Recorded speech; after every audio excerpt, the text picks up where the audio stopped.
নমস্কার, স্বাগত জানাচ্ছি আর প্লাস নিউজ ডিজিটালে। আজকে একটি বিষয় নিয়ে আলোচনা করা হবে। আলোচনার সূত্রপাত 6 সেপ্টেম্বরের একটি ঘটনা, যেখানে দেখতে পাওয়া যাচ্ছে কোন্নগরের একটি ছেলে, তার একটি পথ দুর্ঘটনা হয় এবং তার পার ওপর দিয়ে গাড়ি চলে যায়। তারপর তাকে রেফার করা হয় কলকাতার একটি সরকারি হাসপাতালে, আনা হয় আরজি করে, এবং আরজি করে আনার পর ছেলেটির মৃত্যু হয়। ছেলেটির পরিবার তরফে জানানো হচ্ছে যে বিনা চিকিৎসায় ছেলেটির মৃত্যু হয়েছে আরজি কর মেডিকেল কলেজ হসপিটালে।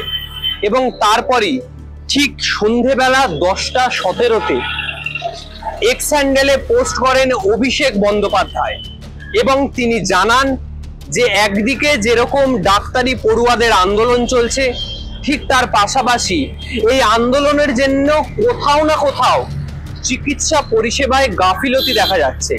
এবং তিনি সেই টুইটে, তার এক্স হ্যান্ডেলের পোস্টে, যে স্ট্রেচারে করে ছেলেটিকে নিয়ে যাওয়া হচ্ছে সেই ভিডিওটিও প্রকাশ করেছেন। এবং তারপরে সেই ভিডিওর তরফে তিনি লিখেছেন টোটালি নেগলিজেন্ট, এবং তার পাশাপাশি আরো একটি শব্দ ইনঅ্যাকশন, অর্থাৎ যে ডাক্তারি পরিষেবা কোথাও ব্যাহত হয়েছে, পরিষেবার গাফিলতির জন্য ছেলেটির মৃত্যু হয়েছে, সেই কথা তিনি জানান এক্স হ্যান্ডেলে পোস্টের মাধ্যমে। এই ঘটনার পরই ওয়েস্ট বেঙ্গল ডক্টরস ফোরামের পক্ষ থেকে একটি পোস্ট করা হয়।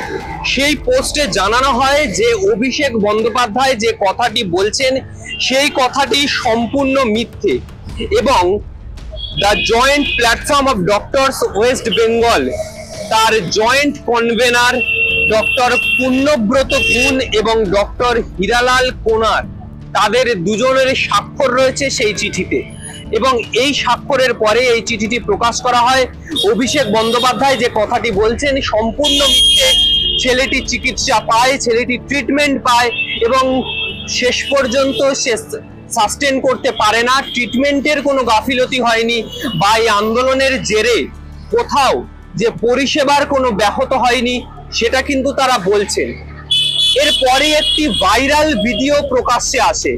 আবারও বলছি, ভাইরাল ভিডিও। সেই ভিডিওর সত্যতা যাচাই করেনি আর প্লাস নিউজ।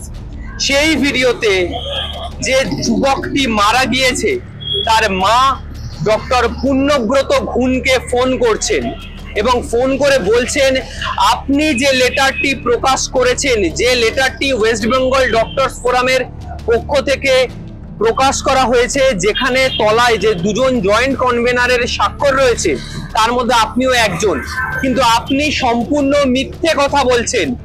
আমি আমার ছেলেকে নিয়ে সকাল 10টা থেকে দুপুর 1টা পর্যন্ত আরজি করের এই বিল্ডিং থেকে ওই বিল্ডিং ঘুরে বেরিয়েছি, এবং তারপরে কোনো রকম কোনো ট্রিটমেন্ট পাইনি। আরজি করে আমি আমার ছেলেকে ওই অবস্থায় সারাদিন নিয়ে যাওয়ার পরে কোনো রকম কোনো চিকিৎসা পরিষেবা পাওয়া যায়নি, এবং চিকিৎসা পরিষেবা না পাওয়ার জন্য আমার ছেলেটি মারা গিয়েছে। সম্পূর্ণ এইভাবে সেই ভিডিওটি প্রকাশ করা হয়েছে। এবং আবারও বলছি, এই ভিডিওর সত্যতা যাচাই করেনি আর প্লাস নিউজ। হ্যালো, হ্যাঁ, আপনি আরজি কর থেকে ডক্টর পুণ্যব্রত গুইন বলছেন?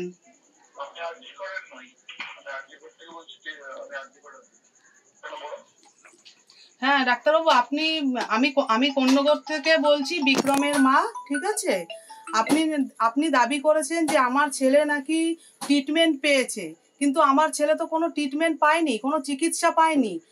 তাকে আমি সকাল 9টার সময় আমি হসপিটালে নিয়ে এসেছি, 12:30 পর্যন্ত আমি এই বিল্ডিং ওই বিল্ডিং দৌড়াদৌড়ি করেছি, একটুকু কোনো ট্রিটমেন্ট পাইনি। তাহলে আপনি কেন এই মিথ্যে কথাটা বলছেন? আপনি কেন বলছেন মিথ্যে কথাটা, কেন বলছেন? আমি যেটা বললাম আপনাকে, যে আপনি দাবি করেছেন আপনি পেশেন্টকে ট্রিটমেন্ট করেছেন, কিন্তু আমার পেশেন্ট তো কোনো ট্রিটমেন্ট পায়নি। আমি সকাল 9টায় এসেছি, সকাল 9টা থেকে 12:30 পর্যন্ত এই বিল্ডিং ওই বিল্ডিং দৌড়াদৌড়ি করেছি, এবং কি ছেলেটাকে যে আমি ট্রলি করে নিয়ে যাচ্ছি সেটাও হেল্প করার মতন কেউ আসেনি। ঠিক আছে, তাহলে আপনি বলছেন যে পেশেন্টকে ট্রিটমেন্ট করেছেন, কিন্তু আমার সামনে আমি সারাক্ষণ ছিলাম, আমার ছেলের তো কোনো ট্রিটমেন্ট হয়নি, আমার ছেলে তো লাস্ট পর্যন্ত ট্রিটমেন্ট না পেয়ে মারা গেল। তাহলে আপনি এই দাবিটা কেন করছেন, আর আপনি এই মিথ্যে কথাটা কেন বলছেন?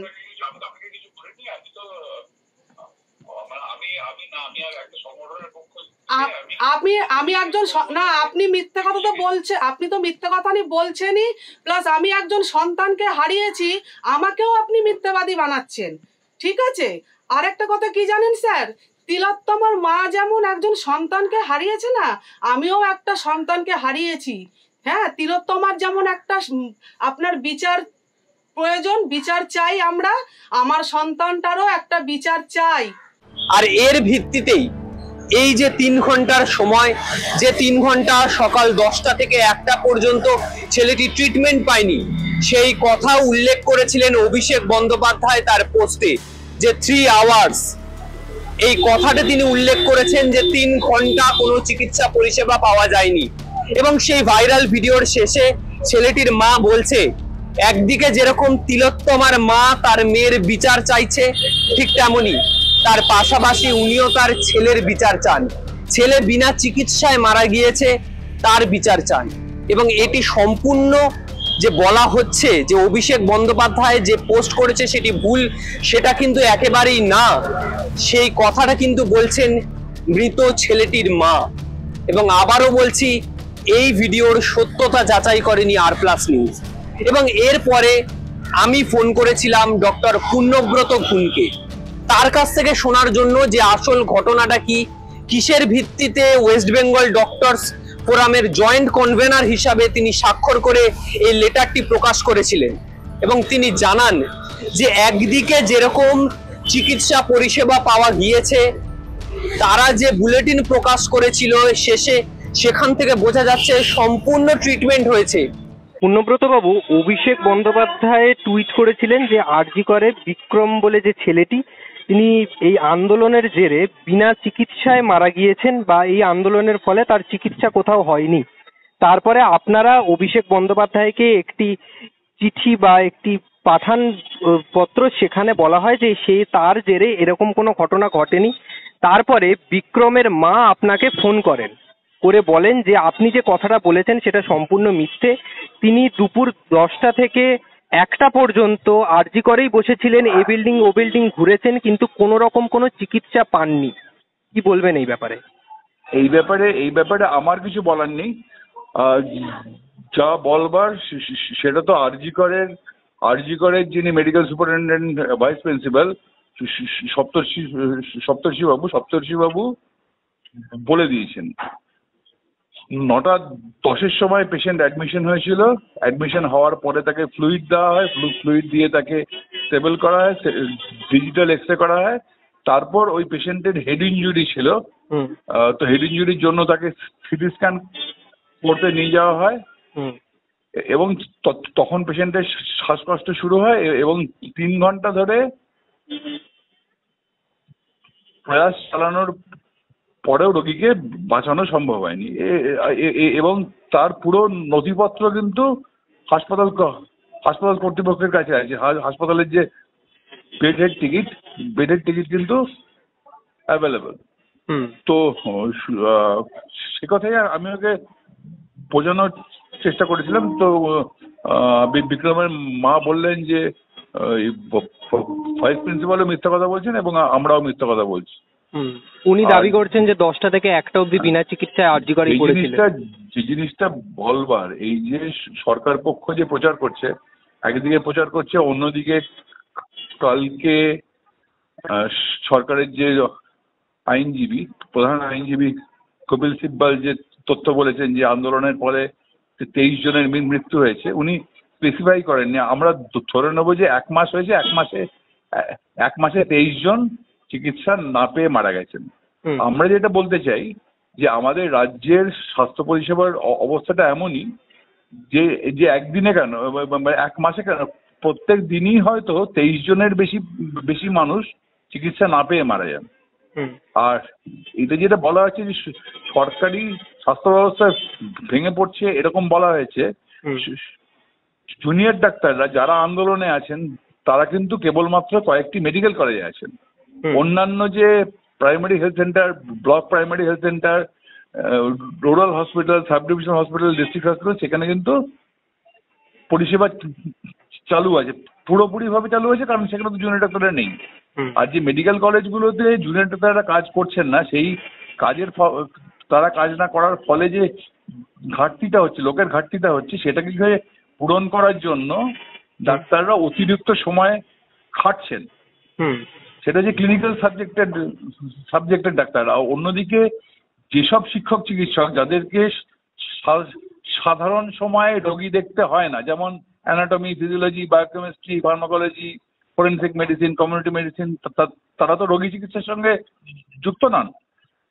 তো তারা কিন্তু এই 1 মাস তাদেরকে ডিউটি দেওয়া হয়েছে, ক্লিনিক্যাল ডিউটি দেওয়া হয়েছে, তারা কিন্তু রোগী চিকিৎসার কাজ করছেন। সুতরাং ওই জুনিয়র ডাক্তারদের অভাবে, জুনিয়র ডাক্তারদের অভাব, সেই অভাবটাকে পূরণ করার জন্য সিনিয়র ডাক্তাররা সর্বতোভাবে কাজ করছেন।